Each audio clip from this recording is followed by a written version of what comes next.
안녕하세요. 여기는 심야낭독회 별밤 산책. 저는 여러분의 별밤 산책지기 임예은입니다. 여러분, 오늘도 좋은 책과 함께 돌아왔는데요. 별밤 산책에서 소개하는 책들이 여러분의 삶을 더 좋은 곳으로 이끄는 안내서가 되길 바랍니다. 자, 그럼 사연 바로 만나볼까요? 경기도 성남시에서 김남일 님이 보내주셨습니다. 안녕하세요. 저는 30대 중반 직장인입니다. 이번에 처음으로 팀장을 맡게 됐는데요. 기쁘기도 하지만 걱정이 많이 되는 것도 사실입니다. 잘해보려고 리더의 덕목에 대한 책을 찾아봤는데 너무 많아서 더 고르기가 어렵습니다. 기본기부터 알려주는 책 있을까요? 안녕하세요, 김남일님. 팀장 되신 거 정말 축하드립니다. 조금 부담은 되시겠지만 그래도 잘해보고자 이렇게 저희 별밤 산책에 사연도 보내주시는 적극적인 자세가 정말 멋지신데요. 리더의 기본을 알려주는 책 바로 소개해드리겠습니다. 바로 문성우의 리더의 태도입니다.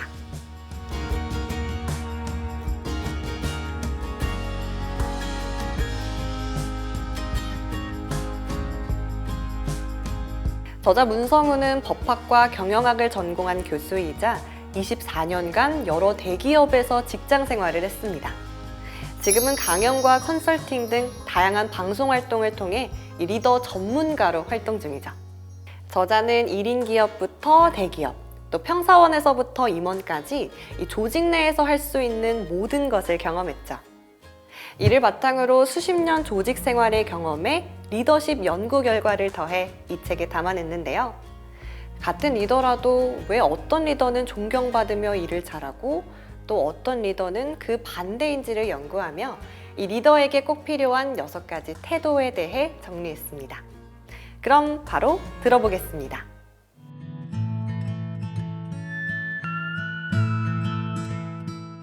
리더의 태도 제1장 충직, 일과 사람에 거짓되지 않고 정직한 태도. 사람과 일은 본래 하나다. 일과 사람을 분리해서 생각할 수 없는 이유. 리더는 일과 사람에 진심이어야 합니다. 일은 일이고 사람은 사람으로 분리해서 생각하면 성과도 딱 그만큼만 얻습니다. 업무 성과 따로, 사람 성과 따로 만들어지지요. 일과 사람을 양분해 생각하는 것은 주니어 시절일 때의 이야기입니다.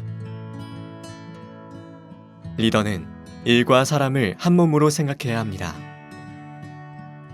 직관적으로 생각해도 그렇습니다. 일이 잘 되게 하려면 인간관계가 좋아야 합니다. 인간관계를 중요시하는 사람치고 일을 소홀히 하는 사람은 별로 없습니다. 물론 사내 정치를 한다든지 인맥 쌓기에만 목숨을 거는 사람들도 있습니다. 바람직하지 않은 모습이죠. 또 사람에게만 매달리다 보면 일을 그르치기 쉽습니다. 사회에서 만나는 사람들은 대개 일 때문에 인연을 맺는 경우가 태반입니다. 일을 소홀히 하면 자연히 그 일과 결부된 사람들과 멀어지거나 관계가 나빠집니다. 사회에서 알게 되는 사람과의 만남은 가족이나 친구 같은 사적인 관계와는 전혀 다릅니다. 모두 특정한 용건으로 시작되죠. 물론 용건이 처음부터 일이 되는 것은 아닙니다. 하지만 용건의 단계를 지나 본격적으로 업무가 되면 그때부터는 일과 사람이 합쳐집니다.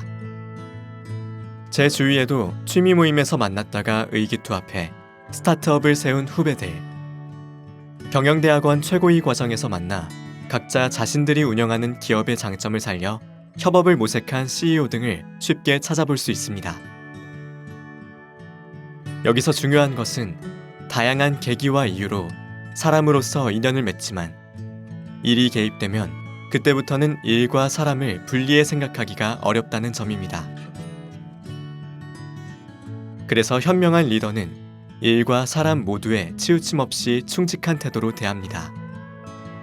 그런 맥락에서 저는 자기계발서들의 주제가 일이면 일, 인간관계면 인간관계, 이렇게 별도로 나눠 이야기하는 것이 맞지 않다고 봅니다. 저는 24년간 직장에서 조직 생활을 했고 이후로 7년간은 1인 기업으로 일을 해왔습니다. 30년이 넘는 경험에 따르면 일과 사람은 별개의 문제가 아니었습니다. 함께 일하는 사람과 원만한 관계를 유지하고 합이 잘 맞으면 일도 잘 풀렸습니다. 반대로 잘 될 것으로 예상한 일에 사람 변수가 생기면 이상하게 일이 꼬여서 결과가 좋지 않았습니다. 즉, 일은 사람이고 사람은 일입니다. 적어도 일로 만난 사람들 사이에서는 확실히 그렇습니다. 별다른 목적 없이 사람을 만나도 대화를 하다 보면 없던 용건도 만들어집니다. 뜻이나 취향이 통한다는 생각이 들면 의기투합하고 싶은 마음이 들기 마련입니다. 그러니 사람을 만날 때는 언제나 그 사람과 나 사이에 새로운 용건이 생길 수도 있다는 마음가짐으로 대해야 합니다. 사람과 일, 두 마리 토끼를 모두 잡으려면 월마트 창업자 샘 월턴은 사람과 일, 두 마리 토끼를 모두 잡은 리더입니다. 그는 미국 아칸소주에서 조그만 상점을 운영할 때부터 사람에게 집중했습니다. 사람들이 어떤 물건을 사고 싶어 하는지, 가게를 어떻게 운영하면 사람들이 흥미를 느낄지 등을 궁리하면서 사람 그 자체에 집중했습니다. 월마트에는 누가 최고입니까? 라고 물으면 고객이요 라고 답하는 구호가 있을 정도로 월턴은 고객 중심의 경영을 이끌어 나갔습니다. 기존 업체들이 마진율을 관리할 때 월마트가 이윤을 거의 남기지 않으면서도 최저가와 고객 만족의 원칙을 이어나간 것이 성공의 핵심 요인입니다. 기업에 고객만큼이나 중요한 사람이 또 있습니다. 바로 직원들입니다. 월턴은 직원들을 소중히 여긴 리더였습니다. 일례로 그는 월마트 주식을 상장할 때 직원들에게 주식을 살 수 있게 해줬습니다. 직원들이 주주가 됨으로써 자신이 일하는 기업의 주인의식을 갖도록 한 것입니다. 그는 자신의 직원들을 월급을 주고 부리는 일꾼이 아닌 사람으로 존중하며 차별 없이 진심으로 대한 리더였습니다. 덕분에 샘 월턴은 헨리 포드 이후 20세기 최고의 기업가로 불리며 월마트를 세계 500대 기업 중 매출 1위로 성장시켰습니다. 사람을 대하는 태도가 곧 일을 대하는 태도라는 사실은 동네의 작은 식당만 가도 경험적으로 알 수 있습니다. 음식을 주문했을 때 손님을 친절하게 응대하는 가게라면 음식에도 정성이 담겨 있어 맛있습니다. 택시를 탈 때도 그렇습니다. 손님이 불편하지 않도록 배려하는 기사님일수록 운전도 안전하고 편안하게 잘합니다. 물건을 살 생각 없이 가게에 들어갔다가도 가게 주인의 밝고 친절한 태도에 감동하면 뭐 하나라도 사들고 나오는 것이 인지상정입니다. 사람을 잘 대하면 이처럼 일에서도 좋은 성과가 나기 마련입니다. 특히나 리더는 만나야 할 사람이 많습니다. 해야 할 일도 많습니다. 따라서 늘 인업일체라는 단어를 명심하며 일과 사람의 구분을 두지 않고 충직하게 대해야 합니다. 오래전 한 세미나에 참석했을 때의 일입니다. 참석자 중 한 분의 풍모가 범상치 않았는데 알고 보니 대형 투자기업의 대표였습니다. 당시 기준으로 1조 원이 넘는 돈을 운용하는 회사의 리더였음에도 불구하고 무척 겸손하고 인간적인 면모가 가득해 배울 점이 많은 분이었지요. 그 인품에 감화되어서 지금이나 그때나 저는 그분과 일로는 아무런 용건이 없지만 인간적인 교류를 길게 이어나갔습니다. 덕분에 일과 인생에 있어서 두루 유용한 조언들도 많이 구할 수 있었고 좋은 분들도 제법 소개받았지요. 세월이 흘러 격조한 지 꽤 오래된 인연이 되었지만 지금도 그분은 일과 사람을 두루 한결같이 대하는 뛰어난 리더로 기억됩니다. 결국 일은 사람이 하는 것. 리더에게 요구되는 덕목 중 공사를 잘 구분해야 한다가 있습니다. 일견 맞는 말입니다. 하지만 사람과 일이 무자르듯 그렇게 매끄럽게 나눠질 수 있는지 저는 의문입니다. 오히려 이 둘은 끈끈하게 얽혀 있을 때가 많습니다. 과거 저는 회사에서 큰 실수를 해 일을 망쳐 사장님에게 심하게 혼이 난 적이 있었습니다. 꽤 치명적인 실수였기에 다음 인사고과에서 안 좋은 점수가 나올 것이 예상되는 상황이었지요. 막다른 길에 다다르니 머릿속으로는 현실을 회피하고 도망갈 궁리만 하게 되더군요. 정말 막막했습니다. 그때였습니다. 업무적으로 제가 저지른 실수에 대해 질책이 끝나자 사장님은 "그래, 사람이 일하다 보면 그럴 수도 있지. 이제 식사나 하러 가세." 라고 말을 꺼내셨습니다. 순간 모든 걸 내던지고 주랭랑치고 싶던 마음이 돌변했습니다. 이제 어떻게 문제를 수습하고 해결할지 고민하는 방향으로요. 사실 상황이 달라진 것은 아무것도 없었습니다. 달라진 점이 있다면 저를 대하는 사장님의 태도뿐이었죠. 리더가 인간적으로 품어줬다는 생각이 들자 다시 제대로 일해서 사태를 잘 마무리하고 싶다는 마음이 솟아올랐습니다. 좋은 리더는 결국 일은 사람이 한다는 사실을 잊지 않습니다. 좋은 리더가 되고 싶다면 일과 사람을 구분하여 대할 것이 아니라 양쪽 모두를 충실하고 정직하게 진심으로 대하세요. 휴넷 조영탁 대표님이 한 강연에서 이런 질문을 했습니다. 일은 잘하는데 게으른 직원과 부지런한데 일을 못하는 직원 중 누구를 뽑아야 할까요?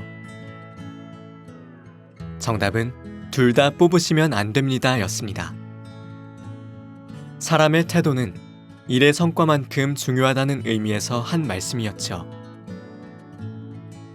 사람을 대하는 태도와 일을 대하는 태도란 근본적으로 다른 것이 아닙니다. 리더십도 마찬가지입니다. 미국의 유명한 자기계발 명사 중 한 명인 짐 론은 리더의 자질을 이렇게 요약했습니다. 리더가 되려면 강해지되 무례하지 않아야 하고, 친절하되 약하지 않아야 하며, 담대하되 남을 괴롭게 하지 않아야 하고, 유머를 갖되 어리석지 않아야 한다. 리더의 역할과 인격이 복합적으로 조화를 이뤄야 함을 강조하는 문장입니다. 모든 일의 끝과 시작엔 사람이 존재한다. 저는 조직 생활을 하며 전략기획, 마케팅, 대관, 법무 등의 일을 담당했습니다. 그 가운데 가장 어려운 것은 마케팅과 대관 업무였습니다. 전략기획은 내부적으로 전략을 짜고 일을 기획하면 되는 일이었고, 법무는 정해진 법적 절차에 따라 실행하고 확인하면 마무리할 수 있었습니다. 외부 변수가 많지 않았죠. 그런데 마케팅과 대관 업무는 달랐습니다. 이 두 업무는 업무 대상이 회사 바깥에 있는 대인 업무가 일의 핵심이었습니다. 마케팅과 대관 업무를 하며 저는 중요한 사실을 깨우쳤습니다. 사람을 잘 파악하고 사람과 잘 지내고 사람과 잘 협조가 되면 성과가 배로 좋아지고, 그 반대의 경우에는 성과가 기대한 것의 절반에 머물거나 심각할 경우 아무런 결실도 얻지 못한다는 사실입니다. 저는 미국에서 MBA를 공부하며 마케팅을 전공한 후 한국으로 돌아와 두산그룹 주류 계열사에서 마케팅 담당 과장으로 근무했습니다. 그때는 주류 시장이 지금처럼 세분되어 있지 않았을 때라 술맛이나 도수 등 제품 각각의 특성을 중심으로 한 마케팅보다는 기업의 대표적인 주류 브랜드를 중심으로 벌이는 대대적인 마케팅과 영업이 판매를 좌우하던 시절이었습니다. 그래서 당시 제 머릿속은 주류 소비자의 행동, 구매 패턴, 각 주류 브랜드에 대한 소비자들의 선호도 등 온통 사람 생각으로 가득했습니다. 사람을 이해하지 못하면 일에서 좋은 성과를 올릴 수 없었죠. 대관 업무 역시 사람이 일의 시작과 끝이었습니다. 각종 인허가와 규제가 적지 않은 한국의 경영 환경 속에서 대기업과 관공서의 협업은 필수 불가결합니다. 대관 업무의 부작용이 지적되지만 매출이 20조 원이 넘는 큰 기업이라면 피하기 어려운 일이지요. 대관 업무는 정부 정책이나 법률 등과 연계되는 지점이 많은데 막상 법을 아는 대관 인력이 흔치 않다 보니 그쪽에 전문성이 있었던 저는 이 업무를 꽤 오랫동안 했습니다. 그런데 대관 업무를 하면서 담당자가 자신의 행정재량권을 어떻게 쓰느냐에 따라 일의 진행이 크게 달라짐을 느꼈습니다. 쉽게 말해 담당자의 직권이나 판단이 많이 작용하므로 사람과 관계를 잘 유지해 나가며 생각을 조율해 나가야 했죠. 공무원으로서의 그들의 자부심을 지켜주면서 효율적으로 일할 방법을 늘 모색해야 했습니다. 미국의 대기업 제너럴 모터스의 전 회장 잭 웰치는 식스시그마라는 효율적인 경영 혁신 도구를 도입한 것으로 유명합니다. 식스시그마는 100만 개의 제품 중 단 3-4개의 분량만을 허용한 품질 혁신 기법으로 모든 업무 과정을 표준화하여 완벽에 가까운 제품이나 서비스를 개발하고 제공하기 위한 경영 기업 혹은 경영 철학을 통칭합니다. 그런데 식스시그마의 창시자인 웰치조차 법무를 비롯한 일부 업무 영역에서는 식스시그마를 포기했다고 합니다. 가령 재판 절차의 경우는 표준화가 어렵습니다. 판사가 임의로 정할 수 있는 부분이기 때문이죠. 즉, 사람이 개입되어 재량을 펼칠 여지가 있는 분야에는 식스시그마라는 기법을 적용하기가 어려웠던 것입니다. 리더의 태도는 그 사람에 대한 인식으로 이어지고 이는 일에서 특정한 결과를 만들어냅니다. 대관 업무를 할 당시 저는 과천에서 부르건 그렇지 않건 늘 정부 청사 매점으로 출근해서 항시 대기 상태를 유지했습니다. 만일 연락이 오면 곧바로 가서 설명과 보고를 할 수 있도록 한 것이죠. 그런데 그 모습이 담당자에게 자기 일에 성의가 있고 충실한 태도로 보였는지 이후에는 일을 풀어나가기가 한결 수월해졌음을 느낄 수 있었습니다. 저라는 사람에 대한 좋은 인식이 일에서의 좋은 결과로 이어진 셈이지요. 진인사 대천명이라는 말이 있습니다. 사람으로서 할 일을 모두 하고 하늘의 뜻을 기다린다는 뜻입니다. 이는 과정이 결과를 만든다는 말과도 같습니다. 제 경험을 되돌아보면 일하는 과정에서 어떤 태도를 보였고 어떤 행동을 했느냐가 늘 결과에 큰 영향을 미쳤습니다. 그리고 그 가운데에는 늘 사람과 일이 함께 했습니다.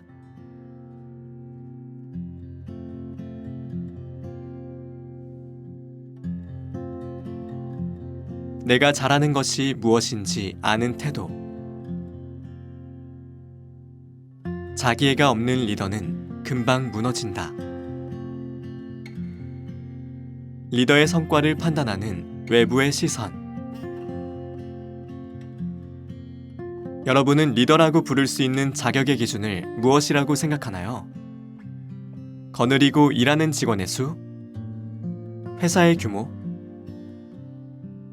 저는 리더라는 자리를 규정하는 절대적으로 계량화된 기준이 있다고 생각하지 않습니다. 앞서도 언급했지만 홀로 일하는 1인 기업의 대표도 목표를 가지고 주도적으로 일한다면 충분히 리더라고 부를 수 있습니다. 즉, 자기 자신이든 타인이든 사람을 다독이고 이끌어서 분명한 결과를 만들어가는 사람이라면 모두 리더입니다. 이러한 정의 속에 리더가 갖춰야 할 자질이 숨어 있습니다. 리더는 성과를 사랑해야 합니다. 자칫 결과 중심주의적인 관점으로 보일지 모르겠습니다만, 결과를 지향하지 않는다면 조직은 존재의 의미가 없습니다. 여기서 결과란 기업 운영처럼 꼭 이윤을 남기는 것만을 가리키지는 않습니다. 가령 정당과 같은 정치 집단이라면 권력을 쟁취해 자신들이 지향하는 이념이 담긴 정책을 수행하는 것이 성과이겠죠. 리더의 성과는 외부에서 확인됩니다. 즉, 성과를 판단하는 주체가 리더 자신이 아니라는 뜻입니다. 상사, 동료, 팀원, 고객, 거래처 등 타인이 얼마나 만족했는지에 따라 리더의 성과가 판단된다는 의미이지요. 스스로를 움직여 외부에서 만족할 만한 성과를 만들어내는 것이 리더의 숙명입니다. 그렇다 보니 리더는 외부 평가나 피드백에 흔들리기 쉽습니다.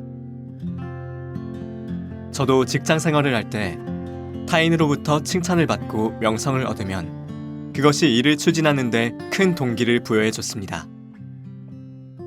아휴, 이 일은 우리 문 과장 없으면 진행 안 되는 거 잘 알지?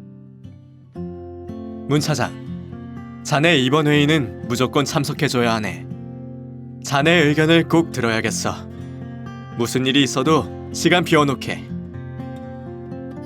상사로부터 이런 말을 들으면 저도 모르게 기대치에 걸맞은 성과를 만들어내고 싶어지더군요.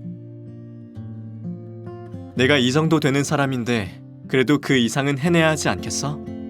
하는 자신감도 차오르면서 세상의 인정을 받으며 위풍당당하게 우뚝 선 제 모습이 자랑스럽기까지 했습니다. 하지만 외부에서 비롯된 동기부여는 양날의 검 같은 지점이 있음을 기억해야 합니다. 이 책을 집필하는 동안 저는 수많은 리더십 책을 읽고 유튜브 등에서 다양한 강연을 찾아 들었습니다. 그러고 나니 문득 이런 생각이 들더군요. 리더에게 요구되는 바가 너무 많은 것 아냐? 리더십에 대한 대부분의 조언들은 리더는 이래야 한다, 이런 사람이 리더다와 같은 명제형의 권고가 참 많았습니다. 아무래도 리더는 무겁고 막중한 역할을 수행해내야 하는 자리이니 그럴 테지요. 문제는 리더십 책을 읽으면서 이건 내 이야기네. 그래도 내가 이 부분은 잘하고 있구나 하는 자기 효능감도 느껴야 하는데 열등감과 초조함을 불러일으키는 내용이 너무 많았습니다. 사람은 너무 높은 기준을 요구받으면 그것에 도전하기보다 지레 포기하는 선택을 합니다. 즉, 지나친 기대는 리더를 자칫 위축시킬 우려가 있는 것입니다. 바깥의 기대보다 나 자신이 먼저다. 사실 리더인 자신에게 쏟아지는 기대를 낮추게끔 외부 요인을 강제로 조정할 수는 없습니다. 결국 바깥의 지나친 기대로 인해 위축되거나 혹은 자만하는 마음을 통제할 방법은 스스로 능력을 믿고 있는 그대로의 자신을 사랑해주는 것뿐입니다. 바깥의 기대에 부응하지 못해 긴장하는 것도, 바깥의 기대에 부응하고 싶어 능력 밖으로 무리를 하는 것도 모두 자기 자신을 해치는 길입니다. 너무 당연한 말이지만 세상에서 가장 소중한 사람은 나입니다. 우리에게 주어진 소명이 그렇습니다. 가장 나다운 모습으로 내 삶을 살아가는 것. 이것이 신이 인간을 창조하고 세상에 내려보낸 이유가 아닐까요? 그렇다면 리더라는 역할을 부여받은 사람으로서 자신을 사랑한다는 것은 무엇을 의미할까요? 이쯤에서 여러분이 지금까지 살아온 길을 한번 되돌아보면 좋겠습니다. 아마도 한 해, 두 해, 어찌어찌 직장 생활을 하다 보니 지금의 위치까지 온 분들도 있을 테고, 작심하고 회사를 하나 차려서 내 인생 내가 주도적으로 살아보자 마음먹고 뜨겁게 달려온 분들도 있을 겁니다. 혹은 어딘가에 매여서 일하기보다는 자유롭게 일하면서 나라는 브랜드를 성장시키며 일하는 프리랜서 분들도 있을 겁니다. 모습들이야 제각각일 테지만 자신의 지난 커리어를 되돌아보니 새삼 스스로가 참 기특하고 대견하게 느껴지지 않나요? 안타까운 현실입니다만 사실 우리는 일을 하면서 늘 성공적인 결과만을 얻지는 못합니다. 리더가 되고 싶었지만 그 자리에 오르지 못한 분들도 있을 겁니다.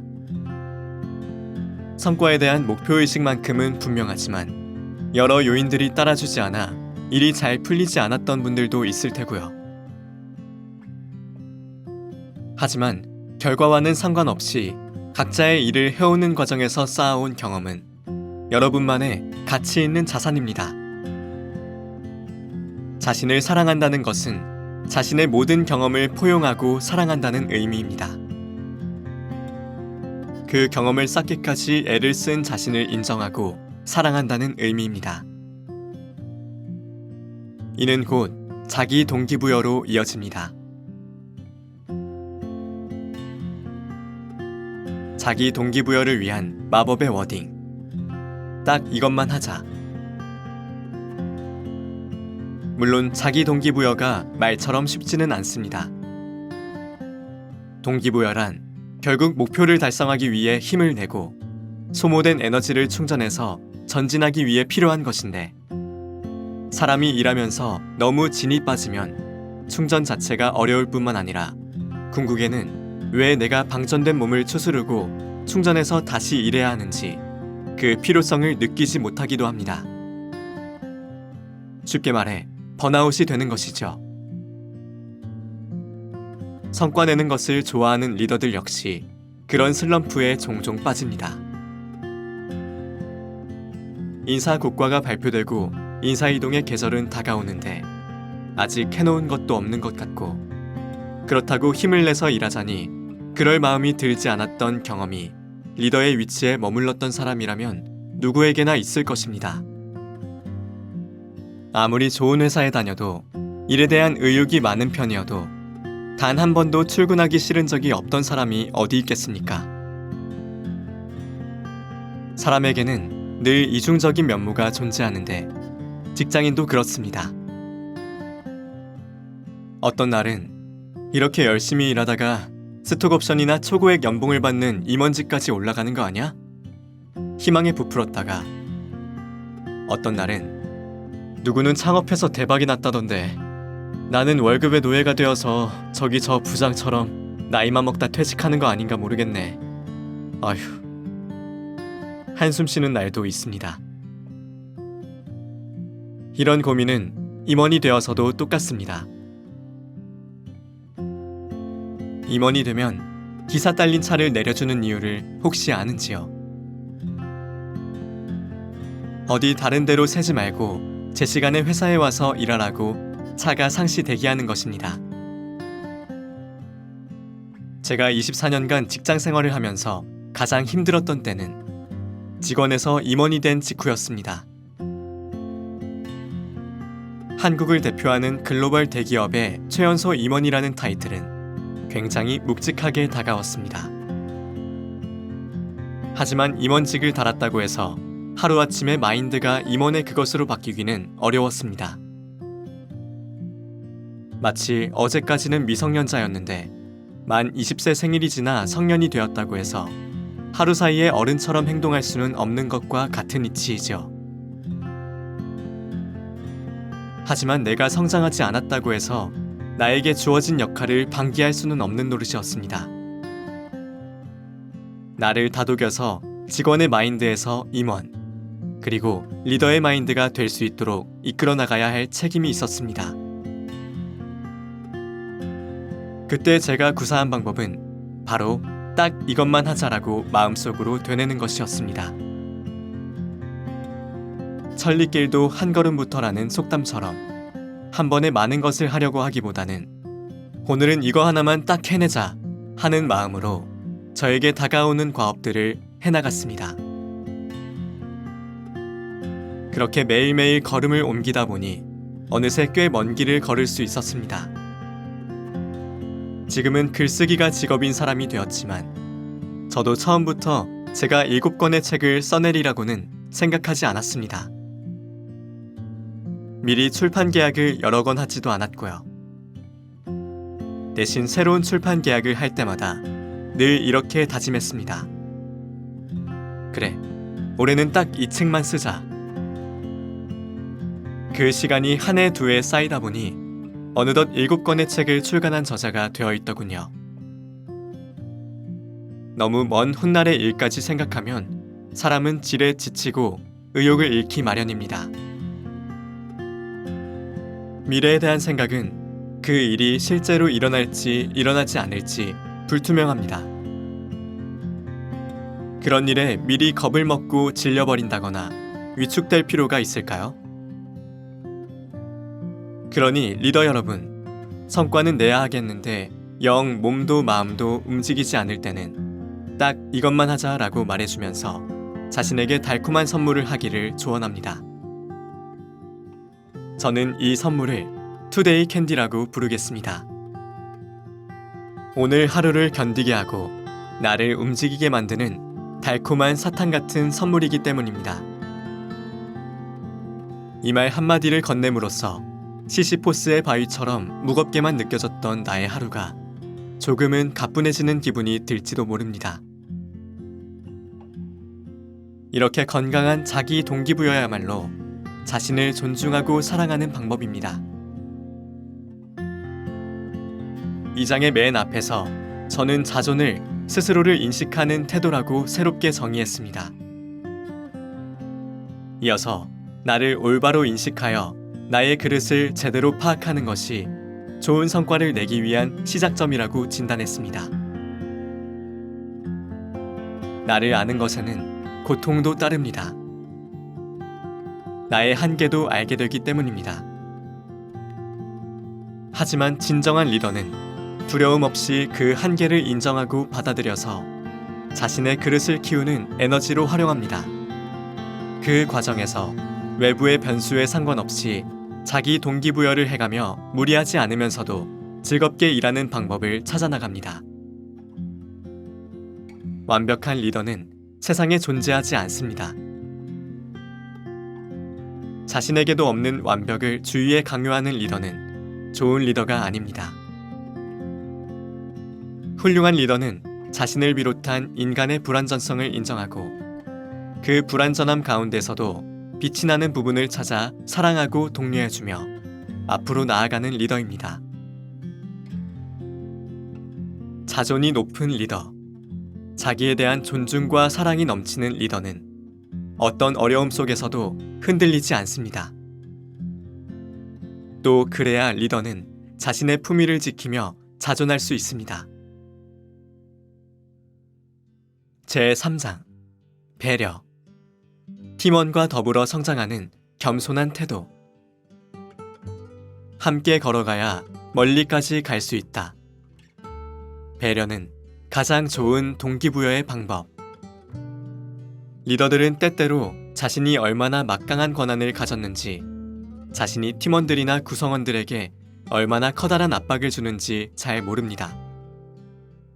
회식이나 티타임 자리에서 맛있는 음식이나 차를 나누며 함께 편히 이야기하자는 것뿐인데, 아랫사람들이 말하길 가장 좋은 상사는 회식할 때 빨리 자리를 뜨는 상사라고 하니 서운한 마음도 듭니다. 하지만 마음과는 달리 리더의 존재는 직원이나 구성원들에게 부담스러운 것이 사실입니다. 오죽하면 리더가 출근하지 않는 날을 무두절이라고 부르며 직원들이 좋아할까요?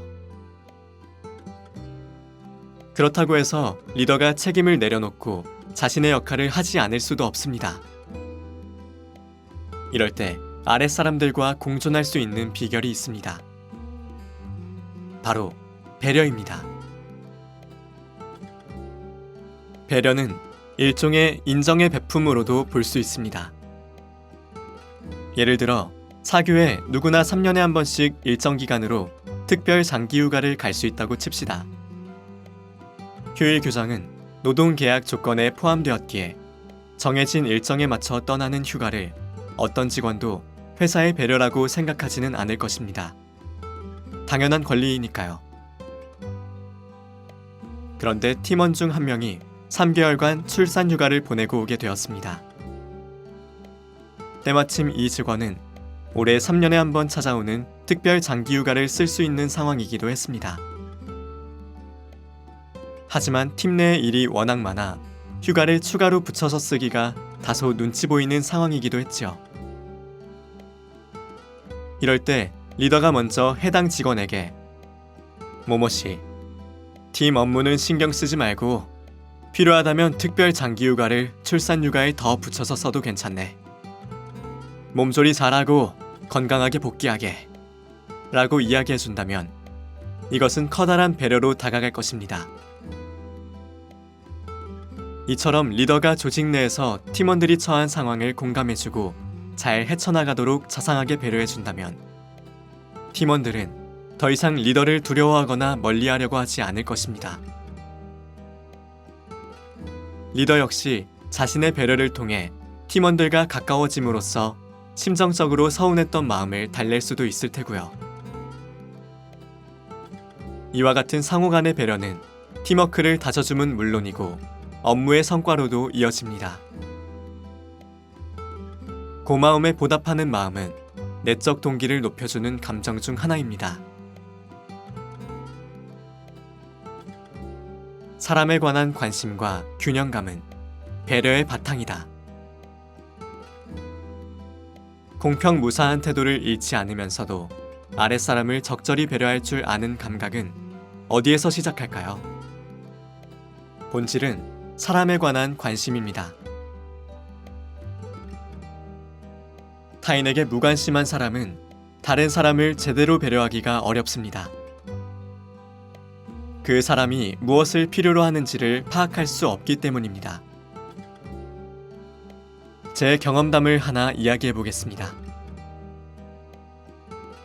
제가 리더로 있을 때 고민 아닌 고민이었던 문제는 회식 메뉴였습니다. 처음에 저는 팀원들에게 선택권을 주는 것이 배려라고 생각했습니다. 그런데 그것이 방관이라는 사실을 뒤늦게 깨달았죠. 나중에 회식 자리를 가보면 팀원들이 먹고 싶은 메뉴를 파는 식당이 아닌 꼭 윗사람들이 좋아할 만한 장소가 예약되어 있더군요. 고민 끝에 저는 회식 장소를 맛있는 뷔페로 정했습니다. 그전보다 조금 더 환영을 받긴 했습니다만 역시 정답은 아니었습니다. 회식이란 게 동료애도 다지고 필요하면 업무 이야기도 하는 자리인데 다들 왔다 갔다 하면서 접시에 음식을 담아 나르느라 얼굴 맞대고 이야기하기가 어렵다며 투덜대는 사람도 생기더군요. 주로 저와 시니어 팀원들 사이의 중간급 관리자들이 이런 불만을 토로했습니다. 여러 일을 겪으며 저는 모두를 두루 배려하는 일이 또 배려의 완급을 조절하는 일이 정말 어렵다는 사실을 실감했습니다. 이와 비슷한 맥락에서 리더의 배려에는 균형감이 필요합니다. 배려가 너무 지나치면 자칫 조직 내부의 기강이 무너지고 위계 질서도 없어지고 공사 구분이 흐려질 우려가 있기 때문입니다. 그렇다고 너무 경직된 태도로만 일관하면 융통성 없고 인간미 없는 리더로 낙인이 찍혀버리기 십상입니다. 배려는 참 아름다운 태도입니다. 하지만 그 이면에는 이중적인 의미도 들어 있습니다. 아무런 사심 없이 타인을 배려하는 모습은 미담으로 남지만 자칫 자신의 구미에 맞는 사람만 배려할 경우 이는 배려가 아니라 공사를 구분하지 못하는 태도로 전락할 위험이 있죠. 형평성의 문제를 불러일으킬 수도 있다는 이유로 많은 리더들이 쉽사리 배려의 태도를 보이기 어려워하기도 합니다. 따라서 리더는 배려의 적절한 기준을 세워야 합니다. 자신의 마음에 맞는 특정인만 배려하는 것이 아니라면 적절한 기준에 따른 배려는 리더와 팀원들이 동반 성장할 수 있도록 이끌어주는 탁월한 덕목입니다. 배려의 사전적 정의는 도와주거나 보살펴주려고 마음을 쓰는 것입니다. 즉, 마음을 쓰는 방향이 특별히 규정된 것은 아닙니다. 하지만 현실에서, 특히 조직 내에서는 아랫사람이 윗사람을 배려해야 하는 상황보다 그 반대의 상황이 더 자주 벌어집니다. 아무래도 리더는 권한을 많이 가진 사람이다 보니 도와주거나 보살펴줄 수 있는 자원이 팀원보다는 넉넉하기 때문이죠.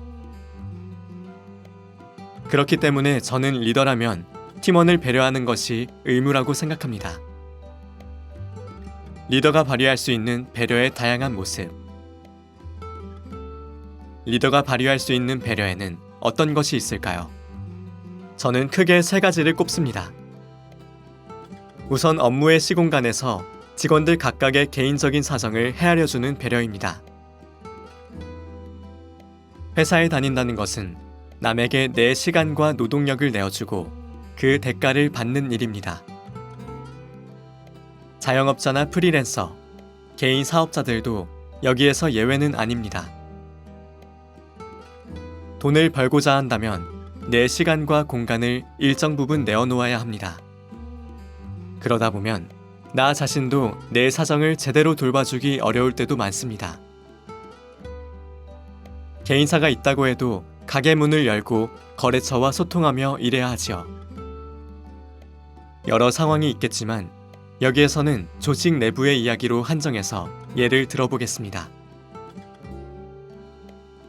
직장 생활을 하다 보면 우리는 예기치 못한 여러 상황으로 인해 팀 내에서 자신에게 맡겨진 임무를 수행하기 어려워질 때가 있습니다. 아이가 아플 수도 있고 갑자기 교통사고가 날 수도 있습니다. 혹은 번아웃이 되어 한 발자국도 움직이기 어려울 수도 있습니다. 이럴 때 눈치 보지 않고 휴가를 내거나 업무 마감 기한을 조정할 수 있도록 상사가 배려해준다면 감사한 마음과 이에 보답하고자 하는 의식이 생깁니다. 인지상정이죠. 상사의 배려는 팀원에게 자발적인 채무의식을 갖게 만듭니다. 그리고 팀원은 더 나은 성과를 보여줘 이를 상쇄하고 되돌려주고자 합니다. 배려의 선순환입니다. 이처럼 배려는 가장 좋은 동기부여의 방법입니다. 두 번째는 업무 자체에 대한 배려입니다. 일의 성과만 두고 봤을 때 조직 내 사람들은 이렇게 구분할 수 있습니다. 무슨 일을 맡겨도 최고의 성과를 올리는 사람, 최고의 성과까지는 아니지만 일을 두루두루 잘하는 사람, 그리고 무슨 일을 맡겨도 성과가 썩 좋지 않거나 심지어 실망스러운 결과를 내는 사람이죠. 사실 대부분은 앞에 2가지에 해당합니다. 사람에게는 자신의 능력을 살려 좋은 결과를 내고 싶어하는 자기 발전의 욕구가 있기 때문입니다. 맨 마지막이 예외적인 경우이지요. 리더의 역할은 조직의 성과를 위해 적재적소에 사람을 잘 쓰는 일도 포함됩니다. 잘하는 일을 더 잘할 수 있도록 밀어주는 것, 못하거나 버거워하는 일에서 빼줘 심리적 부담을 덜어주거나 옆에서 도와주는 것도 리더가 할 수 있는 배려입니다.